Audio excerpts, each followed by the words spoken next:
बिस्मिल्लाहिर्रहमानिर्रहीम। पूरी दुनिया को जमात का काम समझने के लिए तीन मुल्क में बुलाया जाता है। हिंदुस्तान, पड़ोस का मुल्क और बांग्लादेश। एक चिल्ला यहाँ लगाओ, एक चिल्ला यहाँ लगाओ, एक चिल्ला यहाँ लगाओ। जी जी। हमारे मुल्क ने तीनों मुल्कों के बुजुर्गों को न देखा है न सुना है। जी अब तक जितना इज्तिमा हुआ है हिंदुस्तान में, तो उसमें सिर्फ अपने मुल्क के अकाबरीन को देखा सुना है। तीनों मुल्कों के बुजुर्गों को देखना है सुनना है तो उसके लिए रावेंड जाना पड़ेगा, नवंबर में इज्तिमा होता है। उसके लिए बांग्लादेश जाना पड़ेगा, जनवरी में इज्तिमा होता है। हाँ, अभी ये पहला मौका आ रहा है हम लोगों के लिए जो नेपाल में इज्तिमा हो रहा है 23, 24, 25 नवंबर, जिसमें तीनों मुल्कों के बुजुर्ग लोग आ रहे हैं। हाँ, ये पहला मौका है जिसमें हमारे हिंदुस्तान के लोग तीनों मुल्कों के बुजुर्गों को देखेंगे भी सुनेंगे भी। ये पहला मौका है। आइंदा फिर कभी ये मौका मिलेगा कि नहीं मिलेगा, अल्लाह ताला जाने। इसलिए इसको एकदम गनीमत समझना है और भारी तादाद में शिरकत करके अपने बुजुर्गों से फायदा उठाना है। अस्सलाम वालेकुम।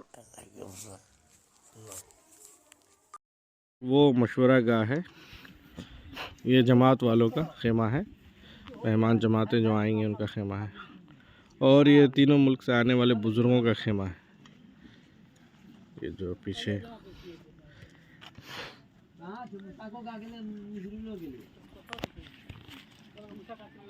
और ये पटना वालों का खेमा है। अल्हम्दुलिल्लाह, ये इज्तिमा गाह का मंज़र है। 400 बाई 500 फीट का पिंडाल है और ये लाइट वालों का काम हो रहा है। मरकरी वगैरह वाले अपना सेटअप तैयार कर रहे हैं और अल्हम्दुलिल्लाह पोल वगैरह में मरकरी वगैरह लग रहा है। और ये बंदे मरकरी वाले हैं, तार फैला रहे हैं। काम तो चल रहा है। आज तारीख़ हो गई आपको 14 तारीख़ है। आज 20 तारीख़ तक इंशाअल्लाह सारा काम कंप्लीट हो जाएगा। तो पीछे बुज़ुर्गों का खेमा है, ये ईदगाह के पीछे। इधर जमात वालों का खेमा है, उधर वो इस्तकबालिया और पटना वालों का खेमा है। उधर वो जो ईंट वगैरह गिरी है वहाँ इस्तंजा खाना और बाथरूम बन रहा है। इधर भी इस्तंजा खाने का नज़म है। पीछे दूर में जाकर के जो बांस वगैरह गाड़ा गया है, देख रहे हैं वो। हाँ, ये नहर पे है।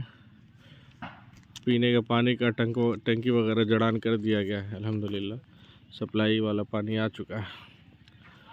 सभी हज़रात दुआ करते रहें, अल्लाह ताला इसको कबूल करे और पूरी दुनिया के लिए और ख़ास करके मुल्क नेपाल वालों के हिदायत का ज़रिया बनाए।